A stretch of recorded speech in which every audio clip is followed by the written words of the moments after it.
नमस्कार दोस्तों, जन मुद्दों की बात धर्मराज के साथ मेरे शो में आप सबका स्वागत है। आज हम पहुंच गए हैं, आज मैं आ गया हूं बिहार इंडस्ट्रीज़ एसोसिएशन के कॉन्फ्रेंस हॉल में। बिहार के बहुत ही लोकप्रिय जनप्रिय नेता गुलाम सरवर फाउंडेशन के कार्यक्रम में आपको मैं बताता चलूं कि गुलाम सरवर जी बिहार के भूतपूर्व शिक्षा मंत्री रह चुके हैं, बिहार विधानसभा के अध्यक्ष भी थे। और सबसे बड़ी बात कि इस दौर में जब 2024-25 में पत्रकारिता पर तमाम सवाल उठ रहे हैं, ऐसे में गुलाम सरवर साहब की जो सहाफ़त थी, पत्रकारिता थी, आज एक मिसाल के तौर पर देखी जा रही है। ऊपर हॉल में बहुत भव्य कार्यक्रम हो रहा है जिसमें बिहार के कोने कोने से गुलाम सरवर जी के चाहने वाले आ गए हैं।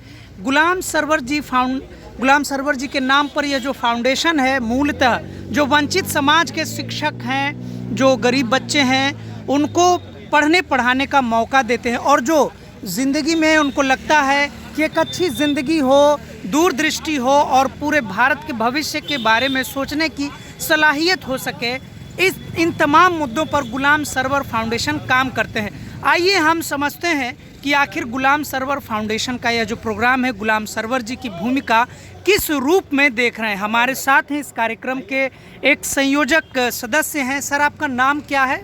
मेरा नाम डॉक्टर फरमान अली है और मैं जमीतुर-ए-आइन बिहार का सदर हूँ जी।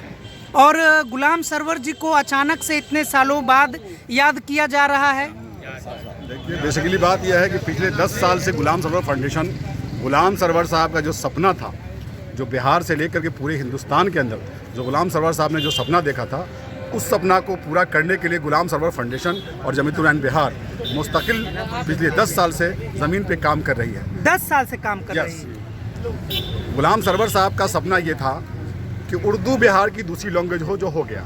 मदरसा बोर्ड का बुनियाद उन्होंने रखा, उर्दू एकेडमी की बुनियाद उन्होंने रखा और पूरे बिहार वासियों को, ना हिंदू न मुसलमान न अगरा न पिछड़ा, सबको उर्दू पढ़ने के लिए और उर्दू को दूसरी लैंग्वेज बनाने को उन्होंने काम किया।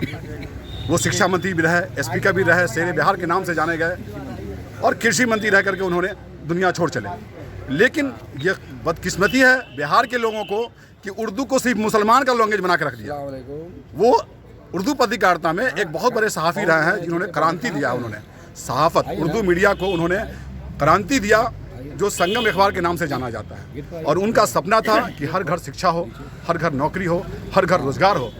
उनकी सपना को जमीतुर-ए-आइन बिहार और गुलाम सरवर फाउंडेशन मिल करके पूरे बिहार में घर घर पहुंचाएगी। और 88 कोर्सेज ऐसे हैं जो फ्री ऑफ कॉस्ट, ये दोनों संस्था मिल करके जो गरीब बच्चे हैं उनको एडमिशन कराएगी और उनको पढ़ाने का काम करेंगे।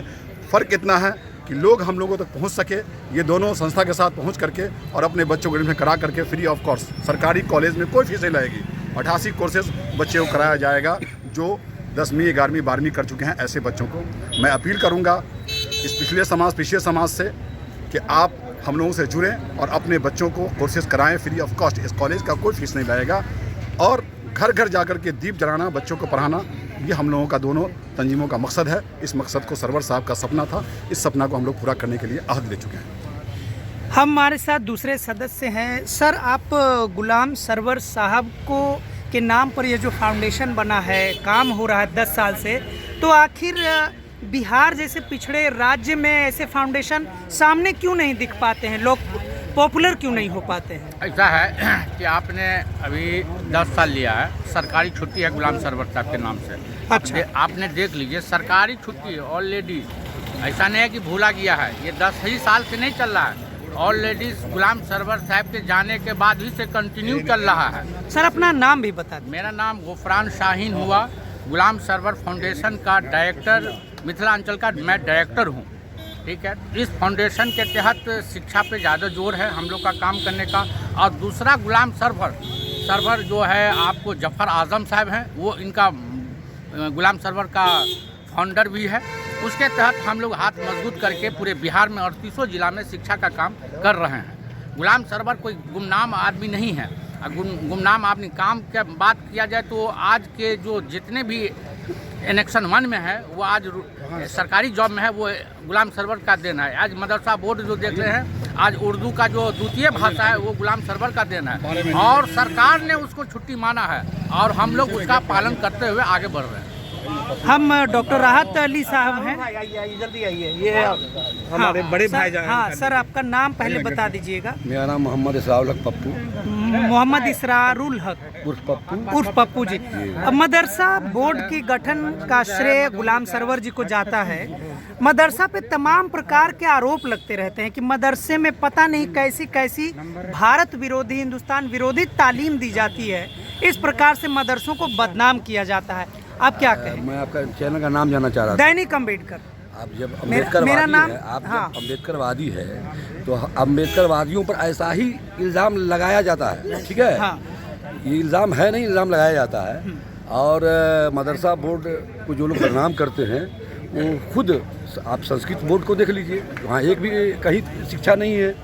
लेकिन मदरसा में आप जहाँ भी जाएं, हर मदरसे में आपको 200, 250, 400 बच्चे मिलेंगे और कुछ गरीब बच्चे वैसे जो 25-50 हर मदरसे में बच्चे गरीब के रह करके खाते हैं और पढ़ते हैं। आपके कहने का मतलब है कि मदरसा बिल्कुल चालू है, बिल्कुल चालू और सेवा कर रहा है, बिल्कुल। निस्वार्थ भाव से सेवा निस्वार्थ कर भाव से रहा है। चालू, गरीब बच्चों का उसमें पढ़ाई होता है, उसमें तालीम भी पाते हैं और तरबियत भी पाते हैं। तालीम भी मिलती है और तरबियत भी पाते हैं। हम वापस सर से पूछेंगे कि सर, आपको क्या लगता है कि बिहार की शिक्षा में मदरसा बोर्ड के छात्र या गुलाम सरवर फाउंडेशन क्या योगदान और देने की तैयारी कर रहा है? कि बिहार का जो विकास है, विकास मॉडल है जो बिहार का डेवलप का है, वो मदरसा का बहुत बड़ा रोल है। चूँकि मदरसा एक ऐसा है कि एजुकेशन इतना दिया है कि आज बिहार में उर्दू को ज़िंदा किसी ने रखा है तो वो मदरसा रखा है। जबकि उर्दू ज़िंदा रखने की जिम्मेदारी पूरे बिहारियों का, हिंदू मुसलमान सिख ईसाई सबका है। लेकिन मदरसा ने सिर्फ उर्दू को ज़िंदा रखा बिहार में, जो बिहार की आज दूसरी लैंग्वेज है। और कुछ असामाजिक तत्व हैं जो समाज को तोड़ने वाले लोग हैं, वो लोग मदरसा पे ऐसा इल्ज़ाम लगाते हैं। वो अम्बेडकर ग्रुप के लोगों पे, अति पिछड़ा ग्रुप के लोगों पे, माइनॉरिटी के लोगों पे ऐसा इल्ज़ाम लगाते हैं। उसका इल्ज़ाम बेबुनियाद है। जो देश के तोड़ने वाले लोग हैं वैसे लोगों का ये इल्ज़ाम है। उर्दू एक ऐसी लैंग्वेज है कि भाषाओं से देश को जोड़ता है, समाज को जोड़ता है, कम्युनिटी को जोड़ता है। और अगर उर्दू नहीं होती बिहार में तो बिहार जो डेवलप किया है, जो विकास किया है, वो नहीं करता। आज भी उर्दू के अंदर ST/ST का आरक्षण है। ST/ST के बच्चे उर्दू नहीं पढ़ते हैं। हम उनसे गुजारिश करेंगे, अपील करेंगे कि वो उर्दू पढ़ें। आपका सीट खाली है, आप आए उसमें नौकरी करें।